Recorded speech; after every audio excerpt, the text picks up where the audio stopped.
На сувязі са студыяй Белсат Вадзім Мажэйка, каардынатар нашай візіі. Вадзім, вітаю. Прывітанне.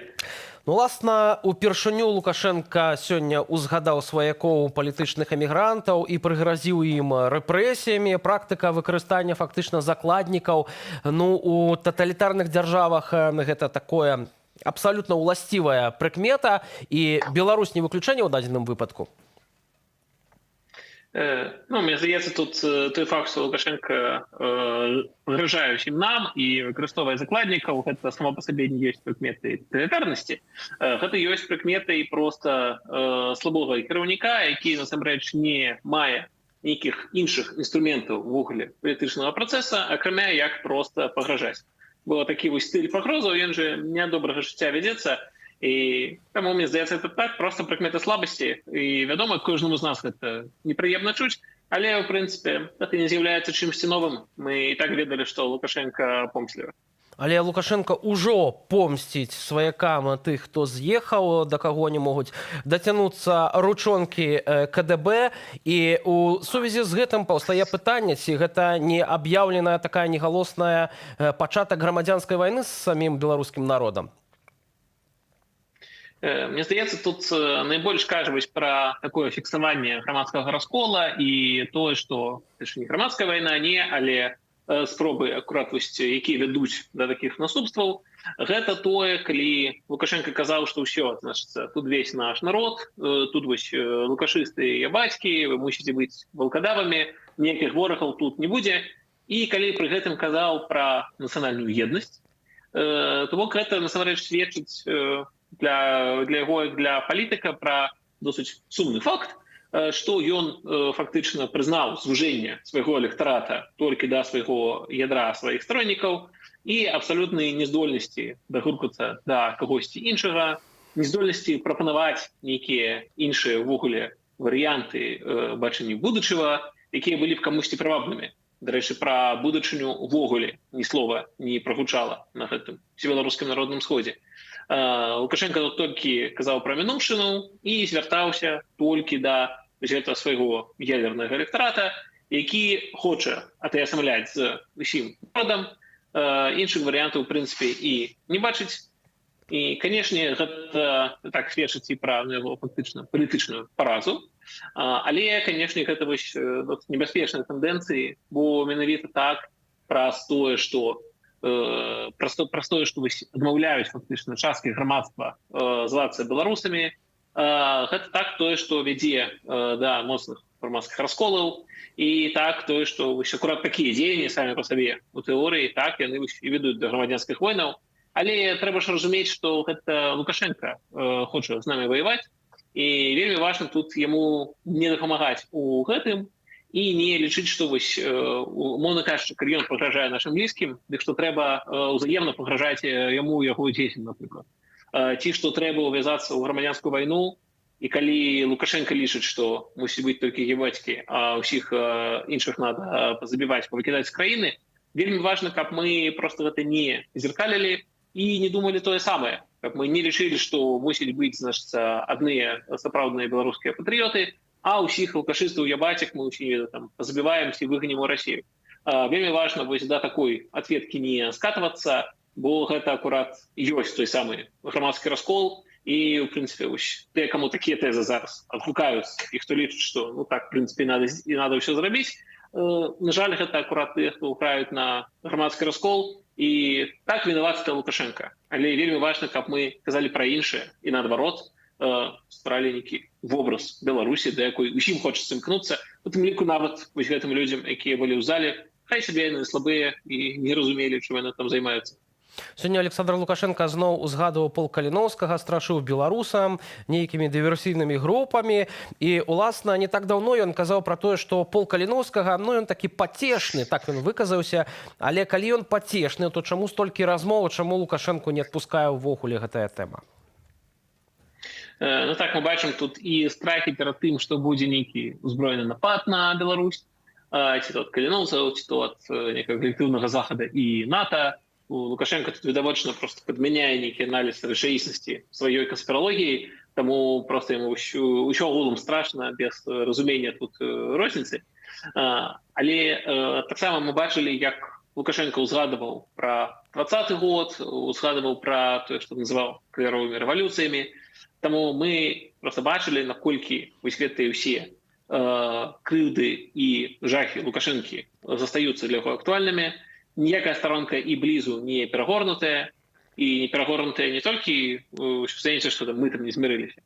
Да не, мы бачым, што і уладная сістэма не здольная больш перажыць тое, што было. Адпаведна, так, 20-й год лукашэнкаўскую сістэму палітычную зламаў. Гэта факт.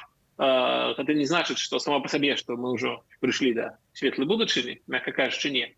Але і лукашэнкаўская сістэма, такой, якой яна была, не змагла перажыць 20-й год. Як яна перажывала, мы бачылі і 15-й, і 10-й, і 6-й, але 20-й не перажыла. Лукашенко все яшчэ працягвае штодня рэпрэсіі. Мы бачылі, што ўжо за гэты год амаль 1000 чалавек затрымалі. Мы бачым, што так працягваюцца спробы толькі яднання ядра Лукашэнкі, што мы зараз бачым з ОНС-ам, дзе яны прызнаюць, што нават не спрабуюць як каптаваць некага іншага. Культ асобы такі. Нормальным. Ну, культ асобы, я б сказаў, ён просто Лукашенко, может, яго так сапраўды больш нават устрымліваецца, чым мог бы, можна было б значна больш дадаваць ягоных імёнаў і партрэтаў, але ў дадзеным сэнсе гэта хутчэй культ вось той, сказаў, ідэалогіі вяртання ў мінулае, бо не прапаноўваецца ніякіх новых ідэяў, толькі адсылкі пра тое, што мы зрабілі там у параўнанні з 90-мі, адсылкі, што калі там новае пакаленне, то яно мусіць толькі захоўваць, як ёсць зараз. Пры тым, што, слухайте, а могуць жа прыйсці новыя людзі і хацець чагосьці іншага. Можа, іншага, чым Лукашенко, можа, там новае пакаленне нават іншага, чым я. Нармальна, жывыя людзі. Чалавецтва не мусіць проста заўсёды паўтараць мінулае. І вось гэты вось культ, так, Лукашенко спрабуе насаджаць. Відавочна, ён бачыць, што гэта, не можа спраўджвацца, бо гісторыя чалавецтва не ёсць паўтарэннем бясконцым мінулага, так это не працуе. Але для мяне ў гэтым сэнсе такі лейтматыў усяго гэтага беларускага народнага схода гэта той, як дзед цягне за сабою мінуўшчыну, каб не сказаць, у магілу, цягне з сабою усю краіну, цягне з сабою ўсё грамадства, всю моладзь, хоча, каб усе вось гэтак жа, як і ён, жылі толькі мінулым і не мелі будучыні. Відавочна, што гэта вельмі адрозніваецца ад любых грамадскіх чаканняў. Дарэчы, яшчэ цікавы факт і цікавая фігура, якая ўзнікла падчас гэтага ўсебеларускага народнага схода. Намеснікам старшыні прызначылі Александра Косінца, яго добра ведае, тым ліку кіраўнік народнага антыкрызіснага ўпраўлення Павел Латушка. Ён кажа, што Косінец калісьці марыў узначаліць урад і нават меў намер сабраць уласную каманду. Давайте паслухаем палітыка і вернемся далей да абмеркавання. Гэта той чалавек, які вельмі актыўны, вельмі амбіцыёзны чалавек. Ён быў зняты з пасады кіраўніка адміністрацыі менавіта за сваю амбіцыёзнасць, бо ён лез таксама ў тыя функцыі, якія перадусім належаць Лукашэнку. Ён фактычна прыкрываўся яго імём і даваў даручэнні, якія не даваў сам Лукашенко. Лукашенко рызыкуе з прызначэннем Косінца. Гэта, конечно, узрост дае сваё, можа, Косінц уже трошкі стаў павольным чалавекам, больш такім памяркоўным, але памятаючы яго з таго часу, гэта той чалавек, які ў нейкай сітуацыі мог бы кінуць і выклік Лукашэнку. Я бы не выключаў такой сітуацыі. На што можа, уласна, указваць вось прызначэнне спадара Косінца намеснікам Лукашэнкі? Гледзячы ўвогуле на тое, як сфарміраваўся прэзідыум ОНС, і так Косінца ў тым ліку, мы, па-першае, тут бачым так сапраўды эту ўжо традыцыйную для дыктатараў кароткую скамейку запасных, бо яны баяцца каптаваць новыя кадры. А калі каптуюць кагосьці, то такія намінальныя фігуры, як тая ж псевдокасманаўтка, тыя, хто фактычна не схільны для асаблівых поспехаў адміністрацыйнай працы. Таму так Косінца высекнулі. Але маю тут увагу найбольш звяртае то, што прэзідыум ОНС, канешне, атрымаўся проста поўны пшык, поўны ні аб чым, бо гэта не замацаванне пасадаў ўжо цяперашняй некай номенклатурнай эліты, людзей, якія маюць некую вагу ў сістэме. Наадварот, мы побачили просто зборну досить випадкових людей з вельмі розним узроўнем, які ніякого ўплыву ў сістэме не маюць. І мне здаецца, тут просто у Лукашенка зважваў, з аднаго боку можна было зрабіць нейкі сапраўды моцны орган, які можа дапамагаў бы у дзяржаўным кіраванні, так у лукашэнкаўскім стылі.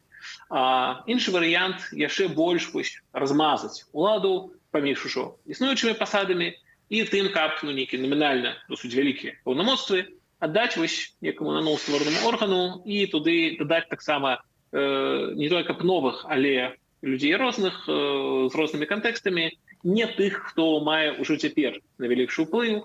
Умоўна кажучы, гэта не другая найвышэйшая рада бяспекі, таксама няма навеса сілавікоў, які цяпер шмат дзе з'яўляецца. Карацей, Лукашенко тут абраў такі асцярожны шлях, які дэманструе, што ён хоча нават не столькі умацаваць сваю сістэму, колькі баіцца, як бы не атрымалі болей улады ягоныя ж падначаленыя. Там атрымліваецца, што хаця значыцца прэзідыум, без кіраўніка лічыць, это такі 13 чалавек, чортаў тузін. Калі б гэта быў чортаў тузін сапраўды нейкіх такіх моцных чыноўнікаў уплывовых, так, гэта былі б тыя, хто тэарэтычна, прынамсі, быў бы здольны на той самы номенклатурны пераварот, які тут ужо троху узгадываў тэарэтычна Пал Палыч. Але здаецца мне, то, як цяпер абраны прэзідыум, і то, як іншыя цэнтры ўлады засталіся па-за ім, гэта акурат такая спроба любыя такія перавароты перадухіліць. В прынцыпе, тыповая для дыктатара, але, канешне, матывацыя не страціць уладу, гэта зусім іншая матывацыя, чым зрабіць некую эфектыўную сістэму кіравання. Хай сабе нават не дэмакратычную, іншых ад Лукашэнкі ж і не чакаем. Але нават на такое ён тут аказаўся не здольны, што, ў прынцыпе, і не дзіва, улічваючы, што ніякага фактычнага транзіту ўлады, здаецца, пры сваім жыцці Лукашенко тут не бачыць. На гэта ён на ОНС і сказаў, што толькі пасля ягонай больш-менш фізычнай ці смерці, ці проста маральнай негатоўнасці займацца ўладай, і толькі перадаваць праз ОНС камусьці, хто будзе ягоным паслядоўнікам. В прынцыпе, як такое можа быць, што зменіцца ўлада, зменіцца курс краіны, што, напрыклад, у Еўропе адбываецца рэгулярна і нармальна, такога Лукашенко, конечно, нават не здольны уявіць. Разам з тым, выданне «Наша Ніва» зрабіла такі агляд дэлегатаў гэтага усебеларускага народнага сходу, як хто выглядаў, хто што апранаўся. І ў тым ліку заўважыла, як прапагандыст Ігар Тур спаў падчас гэтага паседжання, і Белпол патроліў, дарэчы, зацятага прапагандыста, імаверна, сапсаваў настрой Лукашэнку да ягоным паслугачам. На канале аб'яднання былых сілавікоў Беларусі з'явілася відэо, якім Мацвей Купрэйчык, прадстаўнік ініцыятывы, паказаў пасведчанне Ігара Тура з гэтак званага усебеларускага сходу, і пры гэтым Мацвей здзекліва намякнуў, што непрыяцелі узурпатара прыхаваліся нават у высокіх структурах. Давайте паглядзім кароткі фрагмент гэтага відэа і вернемся да абмеркавання. Нам тут из Беларуси передали очень дивную вещицу и просили передать привет одному одиозному пропагандисту. Как вы понимаете, это удостоверение члена Всебелорусского народного собрания. Дивная штуковина, я вам так скажу. Прошлый век. Но на самом деле смысл заключается немного в другом. Вот это подделка. Ровно как и те паспорта Новой Беларуси, которые радостно и виляя хвостиком демонстрировал Тур не так давно в своих эфирах «Пропагандист ТВ». Но пикантность этой ситуации заключается в том, что если образцы паспорта Новой Беларуси были в открытом доступе, то реквизиты вот этой штуковины нет. Игорек, спросишь там у своих хозяев, где можно найти такие, можно сказать, документики. И что я хотел сказать вот этим перформансом. Внутри системы до сих пор остается огромное количество честных и справедливых белорусов. Я б хацеў бы задаць пытанне адносна прапаганды, бо ўжо зрабілі вялікую падзею з гэтага усебеларускага народнага сходу. Аднак ці будзе, уласна, што данесці прапагандыстам беларусам?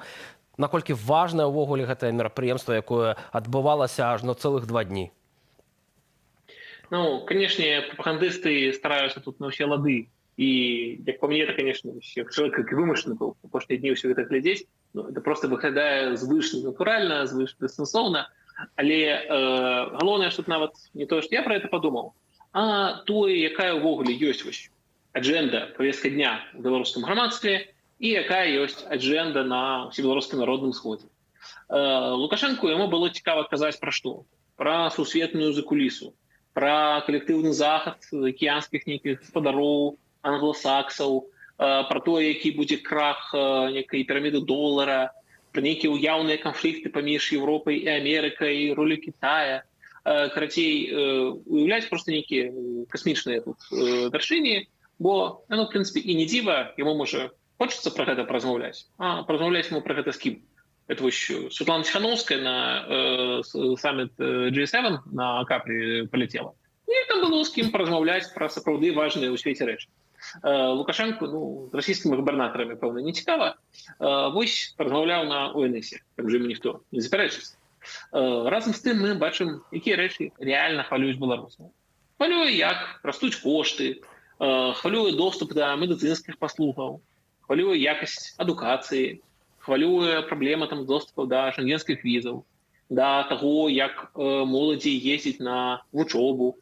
Вось гэта тое, што цікавіць людзей, але, канешне, ўсяму гэтаму места на ОНС абсалютна не знайшлося. Гэта ўсё было не так цікава Лукашенку. І гэта, в прынцыпе, паказвае так, што, канешне, прапаганда цяпер будзе піярыць слова Лукашэнкі, гэта там на ўсе лады паўтараюць вось гэтыя ўсе дэлегаты ОНС, якія самі, канешне, проста і не ведаюць, што да чаго, а якія ў іх ёсць думкі, яны, пэўна, будуць трохі баяцца это сабе сказаць, таму вось паўтараюць на ўсе лады гэтыя афіцыйныя штампы. І праблема Лукашэнкі ў тым, што гэта ўсё проста не адпавядае таму, што рэальна цікава грамадству, але ж калі займацца рэальнымі праблемамі, то, як кажуць, галоўнае не выйсці на самога сабе. Лукашенко ж тады пабачыць, што так, все гэтыя праблемы, яны шмат у чым выкліканы ягонай палітыкай, трэба гэтую палітыку змяняць, ці для той же разморозкі адносінаў з Еўропай, для палепшэння палітычнай сітуацыі і турыстычнай, і ў сферы бяспекі. Па ўсіх напрамках трэба размарожваць адносіны з Еўропай. Для іх галоўная праблема – гэта тое, што у Менску кіраўніком сядзіць Лукашенко.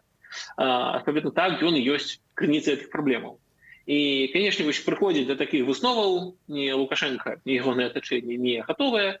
І таму з гэтага так, як там Спадар Церцель, можна маляваць нейкія жахаўкі пра тое, што літоўцы тут дронамі, а украінцы выбухоўкай нас быццам гатовыя тут атакаваць, мы вось такі абараняемся. Доказаў, конечно, ніякіх няма, але не будуць жахлусіць такія сур'ёзныя людзі. І Лукашенко таксама расказвае, в прынцыпе, гэтыя байкі пра тое, як монстр НАТО лязгае у нашай мяжы. Ну, таксама мы ад яго з 90-х чуем. Вось гэта ўсё, конечно, могуць распавядаць і спрабуюць такім чынам так запужаць беларусаў, улічваючы сітуацыю з бяспекай у рэгіёне. В прынцыпе, так ёсць чаго баяцца.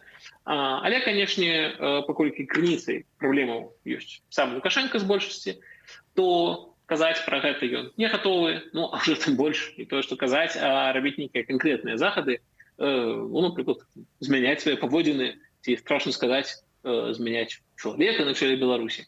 Але так на гэта яны, канешне, ісці не могуць, таму вось так і спрабуюць нейкімі прапагандысцкімі штампамі проста задурыць людзям галаву.